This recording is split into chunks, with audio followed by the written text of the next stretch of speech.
좋으신 주님을 찬양합니다. 오늘 예배 가운데 함께 하신 우리 주님 모든 성도님들을 주님의 이름으로 환영합니다.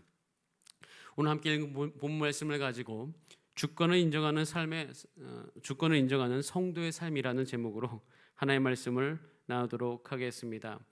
오늘 읽었던 1절과 11절 말씀을 한번 같이 읽어보면서 여기서 한 가지를 발견하고자 합니다. 우리 같이 한번 1절 11절 말씀 우리 한번 다시 읽어보겠습니다. 1절입니다. 시작. 여호와께서 이와 같이 말씀하시되 보라 내가 멸망시키는 자의 심령을 부추겨 바벨론을 치고 곧 나를 대적하는 자 중에 있는 자를 치되라고 되어 있습니다. 우리 1절만 잠깐 여기 멈춰 보면요, 재미있는 표현 한 가지가 있습니다. 여호와께서 말씀하셨는데요, 어떤 일까지 하시냐면요, 내가 멸망시키는 자의 심령을 부추긴다고 되어 있어요. 그러니까 내가 뭔가 일을 하려고 해요, 사람이. 그럼 그 마음을 하나님께서 어떻게 하신다? 부추길 수 있다. 똑같은 표현이 11절에 나옵니다. 같이 한번 읽어보겠습니다. 11절입니다. 시작. 화살을 갈며 둥근 방패를 준비하라. 여호와께서 메대 왕들의 마음을 부추기사 바벨론을 멸하기로 뜻하시나니 이는 여호와께서 보복하시는 것 곧 그의 성전을 위하여 보복하시는 것이라. 마음을 부추긴다라고 되어 있습니다. 하나님께서 어디까지 일하시냐면 우리 사람의 마음을 부추기시는 일까지 한다는 것이에요. 제가 이 대목에서 우리가 어제 여호와의 주권을 인정하는 것에 대해서 함께 말씀을 나눴습니다. 저는 오늘 이 말씀 본문을 통하여서 그럼 주권을 인정하는 성도의 삶은 어떻게 살아야 되는가라는 것을 우리가 하면서 하나님이 우리 마음 안에서 역사하실 수 있다는 것을 오늘 본문을 통해서 발견했습니다. 그럼 하나님은요, 저와 여러분 마음을 새롭게 하십니다. 저와 여러분의 마음을 바꾸실 수 있는 분입니다. 즉 다른 말로 얘기하면 하나님 아버지의 마음을 우리 마음 가운데 넣어주셔서 오늘 기도할 때 우리 마음이 새로워질 수 있다는 것이에요. 저는 하나의 백성으로서 이것을 어디서 많이 배우냐면 중보 기도할 때 많이 배웁니다. 우리가 JDTS를 하게 되면 이제 현장 실습을 가게 됩니다. 현장 실습에서 매일매일 하는 게 무엇이냐면 우선 찬송이에요. 두 번째는 그러니까 예배죠. 예배고 두 번째는 묵상입니다. 날마다 묵상합니다. 그리고 이 두 가지는 우리가 그래도 어느 정도 훈련되는데 우리 JDTS 가면 가장 처음 힘들어하는 게 뭐냐면요, 중보기도예요.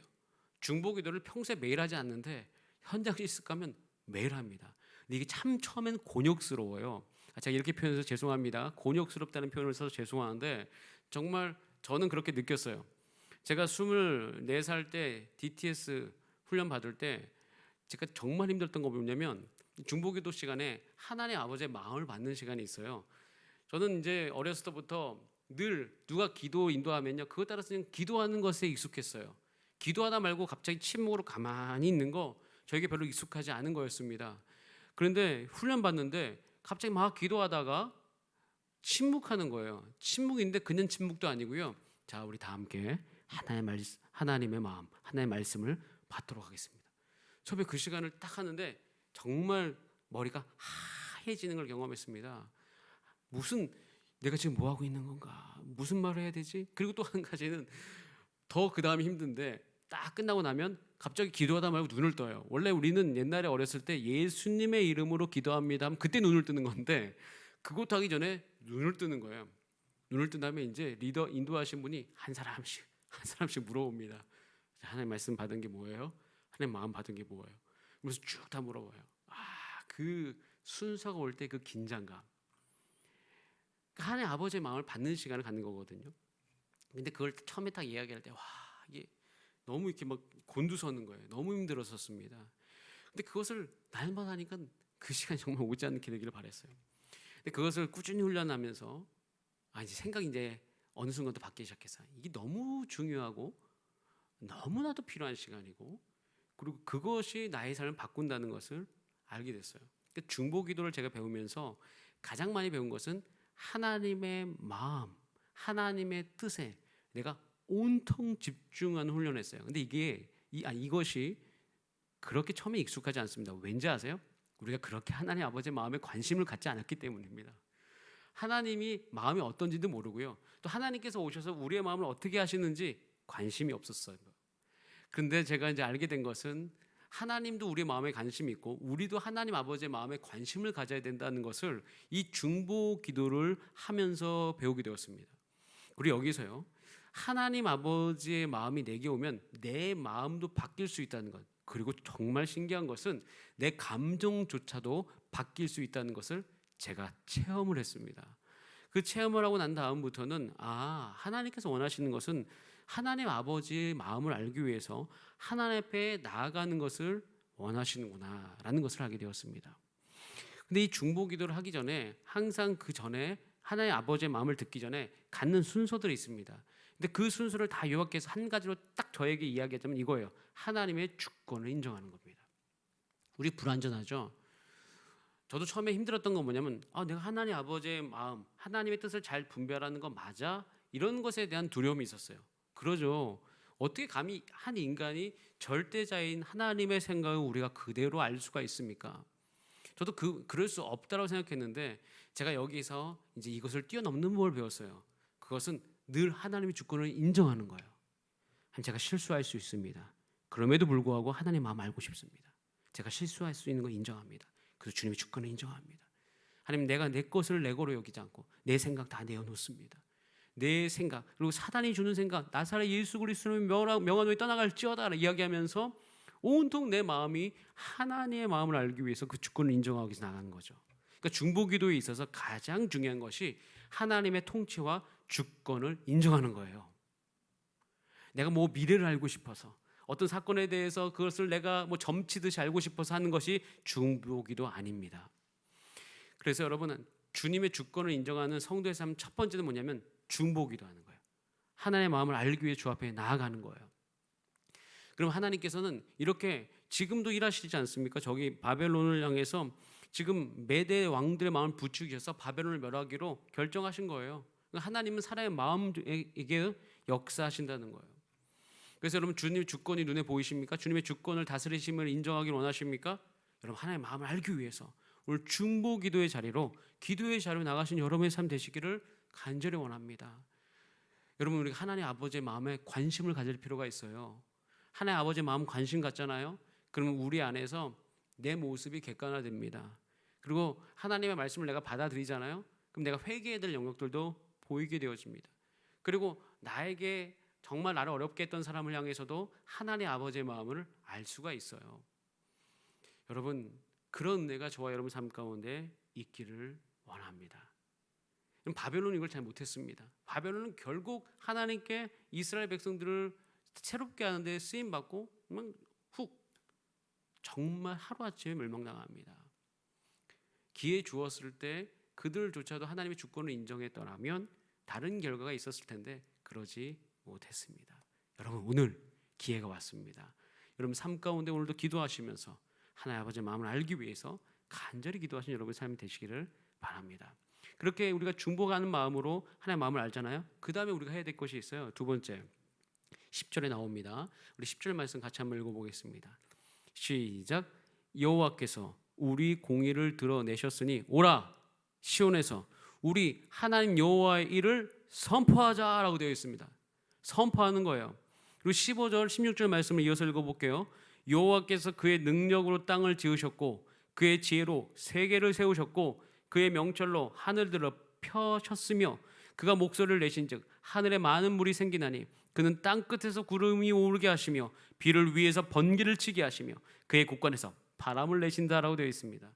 목소리를 내면서 외치는 거예요. 그런데 이게 예레미야가 외쳤을 때 이게 눈에 보였을까요? 아니요, 그러지 않아요. 하나님을 알기 때문에 외칠 수 있는 것이에요. 하나님의 성품을 선포하는 겁니다. 하나님의 능력을 선포하는 것이에요. 이게 하나님의 주권을 인정한 하나님의 백성들 삶 가운데 있는 삶의 태도입니다. 이거 JDTS 가면 많이 배웁니다. 우리가 여기 가잖아요. 가가지고 선교회제에 가면 그 선교회제에는 많은 악한 권세가 그 땅을 다스리고 사람을 다스리는 걸 볼 수가 있어요. 그럼 거기서 우리가 뭐 합니까? 두 손 높이 들고 선포하죠. 여호와 하나님께서 우리 공의를 드러내셨다. 하나님의 공의를 선포합니다. 하나님의 용서를 선포하죠. 하나님의 성품을 선포하는 거예요. 근데 이 선포하는 사람의 특징은요, 주의 주권을 인정하고 그것을 믿음으로 이야기하는 사람들이거든요. 예레미야가 딱 그랬던 것입니다. 그리고 하나님의 능력을 선포합니다. 보세요, 이 능력을 선포하는 것이요, 그때 당시에 바벨론도 그렇고 하나의 백성들조차도 이런 개념이 없는 사람 많았어요. 15절에 아까 읽었듯이 땅을 지으신 하나님, 세계를 세우신 하나님, 하늘 펴신 하나님, 그러니까 창조주 하나님을 외치고 있는 거죠. 그리고 그 하나님이 뭐예요? 하늘에 많은 물이 생기게 하신다. 자연을 다스리는 것. 구름도 하나님 다스리시고 번개를 치게 하시고 바람을 내시는 하나님. 이것에 대해서 외치는 겁니다. 여러분, 하나님의 주권을 인정한 저와 여러분 개인을 향하여서 선포하시기 바랍니다. 하나님, 나의 삶에 성령을 부으신 하나님, 오늘 나의 삶 가운데 성령님이 오셔 나를 다스릴지어다. 그리고 내가 있는 곳에서 내 안에 사랑이 하나님 부어주신 사랑으로 넘칠지어다. 가정에 들어가서 그 가정에 있는 악한 세력을 향해서 대적하시기 바랍니다. 선포하시기 바랍니다. 우리 가정은 하나님의 사랑이 임하는 가정이다. 우리 가정 가운데 우리 서로를 반목하게 하며 대적하게 하고 갈등하게 하는 그 모든 악한 세력들아, 나사렛 예수의 이름으로 명하니 떠나갈지어다 라고 외치면서 우리 나아가야 될 필요가 있습니다. 이것이 주님의 주권을 인정한 하나님의 백성들의 삶 가운데 나타날 수 있는 것이에요. 자, 그 다음에 세 번째입니다. 우리 이제 중보기도해야 되고 선포해야 되는데요. 이 마지막 단계가 무엇이냐면 우리 17절 말씀 한번 같이 읽어보겠습니다. 17절부터 19절까지 쭉 읽어볼게요. 사람마다 어리석고 무식하도다. 금장색마다 자기가 만든 신상으로 말미암아 수치를 당하나니 이는 그 부어 만든 우상은 거짓이요 그 속에 생기가 없습니다. 그것들은 헛된 것이요 조롱거리이니 징벌하시는 때에 멸망할 것이나 야곱의 분깃은 그와 같지 아니하시나니 그는 만물을 지으신 분이요 이스라엘은 그의 소유인 지파라. 그의 이름은 만군의 여호와시니라 라고 되어 있습니다. 여기 보면 사람은 어리석고 무식하다. 그리고 우리가 의지하는 것은 헛된 것이고 조롱거리고 징벌할 때 다 멸망하는 것이다. 한계가 있다. 끝이 있다라고 이야기합니다. 여러분, 이 문장을 읽을 때 전 떠오르는 단어가 있습니다. 그것은 순복하는 것. 제가 어제도 잠깐 나눴죠. 주님을 주권을 인정하는 삶 가운데 가장 중요한 것은 순복입니다. 순복. 이 순복은 매우 중요합니다. 이걸 다른 말로 얘기하면 저는 받아들이는 거라고 합니다. 지금 이스라엘을 치실 때 이스라엘이 이걸 받아들여야 돼요. 그러니까 바벨론으로 하나님께서 보낼 때 거부하면 안 되고 받아들여야 되는 거예요. 그리고 바벨론이 메대에 의해서 멸망당할 때 사실 바벨론도 받아들여야 되는 거예요. 그러니까 우리의 인생을 살다 보면요, 우리가 그것을 거스릴 수 없고 오히려 그것을 받아들이고 순복해야 될 때가 있어요. 이 순복은 우리 가운데 복을 가져다 주는 굉장히 중요한 요소인 거예요. 여러분, 혹시 오늘 여러분이 삶 가운데 이해가 되지 않은 상황이 있습니까? 그 상황에 여러분 무릎 꿇고 주 앞에 순복하시기를 바랍니다. 이 순복을 통해서 복을 이루었던 인물 한 명을 제가 소개하겠습니다. 그 사람은 룻입니다. 룻기 3장 1절부터 6절까지의 말씀을 잠깐 보는데요. 제가 이제 너무 길기 때문에 이것을 제가 다 읽지는 않고 한 가지만 제가 그 룻기 3장 3절 말씀 한번 같이 보겠습니다. 3절과 4절이에요. 이게 조금 약간 어려운 명령이에요. 한번 볼게요. 읽어보겠습니다. 시작. 그런즉 너는 목욕하고 기름을 바르고 의복을 입고 타작 마당에 내려가서 그 사람이 먹고 마시기를 다 하기까지는 그에게 보이지 말고 그가 누울 때 너는 그가 눕는 곳을 알았다가 들어가서 그의 발치 이불을 들고 거기 누우라. 그가 내 할 일을 내게 알게 하리라 하니. 이 무슨 얘기냐면 이제 룻이 있습니다. 룻이 시어머니 나오미하고 가정이 다 망한 다음에 이제 이방 땅에 살다가 이제 자기 이스라엘 민족으로 돌아왔어요. 거기서 이제 룻이 시어머니에서 단둘이 살아가면서 이삭 죽기를 하면서 힘들게 살아갔어요. 시어머니가 룻을 보니까 너무 신실하고 좋은 거예요. 그래서 룻을 혼자 두면 안 되겠다 싶어가지고 그때 이제 보아스를 만나는 시기 가운데 이 보아스하고 짝지어주려고 한 거예요. 그래서 얘기한 거죠. 너는 목욕하고 기름 바르고 의복 입고 이제 이렇게 그가 눕는 곳에 가서 누워라라고 이야기합니다. 그런데 이거 생각해 보면요, 이게 썩 그렇게 막 순종하기가 쉽지 않은 거예요. 그리고 또 한 가지는 만약에 예를 들어서 룻이 거기에 누웠어요. 보아스 옆에. 근데 보아스가 일어나가지고 넌 누구냐 이렇게 이야기하면서 그것에 대해서 막 질책하면서 뭐라고 했으면 아무것도 되지 않는 거예요. 즉 다른 말로 얘기하면 이것은 끝을 알 수 없는 거예요. 나오미는 얘기했지만 책임을 질 수 없는 거예요. 보아스가 거절하면 끝이라는 거죠. 그러니까 이 말을 사실 들었을 때 그 결과를 알 수 없는 것입니다. 여기서 주목할 것은 결과를 알 수 없었음에도 불구하고 룻이 들었다는 거예요. 이게 순복이에요. 우리 인생 가운데서도요, 하나님 말씀하실 때 그 끝의 결과를 알 수 없을 때가 많이 있습니다. 저 같은 경우도 그게 굉장히 많았습니다. 어디로 가라고 할 때, 또 여기서 이해할 수 없는 상황 가운데 순종할 때 너무 어려웠습니다. 그런데 그것을 해낼 수 있는 게 너무 중요한데, 룻기 3장 5절 6절에 룻이 잠깐 반응하는 걸 볼게요. 우리 이 반응이 저와 여러분 가운데 오늘 있기를 원합니다. 시작. 룻이 시어머니에게 이르되 어머니의 말씀대로 내가 다 행하리이다 하니라. 그가 타작 마당으로 내려가서 시어머니의 명령대로 다 한다. 시어머니의 명령대로 다 했습니다. 룻이 다 했어요. 끝을 알아요? 모르죠. 끝을 계산합니까? 결과를 계산했습니까? 안 합니다. 룻이 그것을 하지 않고 이제 어머니께서 말씀하셨으니 그대로 한다는 것이에요. 룻이 나오미를 섬긴다라고 성경은 표현하고 있습니다. 이게 무슨 얘기냐면 이 섬긴다는 의미에는 그 권위를 따르겠다는 뜻을 내포하고 있습니다. 이게 순종이에요. 순복인 것입니다. 계산합니까? 안 합니다. 그런데 여러분, 이렇게 하나님께서 계산하지 않고 순복하는 사람, 이제 딱 이 일을 하는 순간 이제 룻은 할 수 있는 게 없어요. 그냥 그것 따라 가는 거예요. 자, 여러분, 이때 주목하셔야 될 게 있어요. 그게 뭔지 아십니까? 이때 하나님께서 일하기를 시작하신다는 거예요. 하나님께서 일하십니다. 여러분, 우리가 살 때 해결할 수 없는 건 내가 뭘 하고 싶은 때가 있죠. 그런데 그걸 받아들이고 순복하잖아요. 주님의 주권을 인정하잖아요. 그럼 우리보다 훨씬 뛰어나신 하나님께서 일하시는 거예요. 하나님께서 훨씬 뛰어나신 분이 우리를 보호해 주시는 것입니다. 여러분, 하나님이 그래서 살아계신 한 소망이 있다고 이야기하는 사람이 주님의 주권을 인정할 수 있습니다. 보잘것이 없고 내가 내세울 것이 없어 절망하시는 분들, 하나님의 살아계심을 인정하면서 하나님께 순복하세요. 내가 세상에 영향력이 없다고 지금 실망하지 마세요. 하나님은 오히려 신뢰하세요. 그 자리에서 받아들이심으로 말미암아 오히려 하나님의 뜻을 이루기 위해서 주님의 주권을 인정하고 순종하시면서 그 가운데 오히려 한 걸음 한 번 나아가 보세요. 하나님께서 그 삶 가운데 일하심이 저는 반드시 드러날 거라고 믿습니다. 순복하는 사람, 순종하는 사람, 하나님의 주권을 인정하는 사람, 하나님께서 주목하세요. 저는 예레미야를 읽을 때마다 한편으로 답답하죠. 왜 그랬을까? 근데 그것이 우리의 모습인 것을 발견합니다. 저의 모습인 것 발견합니다. 거기서 멈추면 안 되겠죠. 우리 어떻게 해야 됩니까? 그 반대로 살아야 되는 거죠. 그래서 오늘 그 반대에 대한 부분들을 잠깐 제가 여러분들과 나눴습니다. 여러분 꼭 기억하시기 바랍니다. 이 예레미야가 이제 거의 다 끝나갑니다. 이 끝나가면서 우리 가운데 배워야 될 거, 하나님 아버지의 마음을 알기 위해서 기도하신 여러분 되시기 바랍니다. 하나님의 성품을 선포하시고 능력을 선포하시기 바랍니다. 그 가운데 여러분의 주어진 그 환경 받아들이세요. 순복하세요.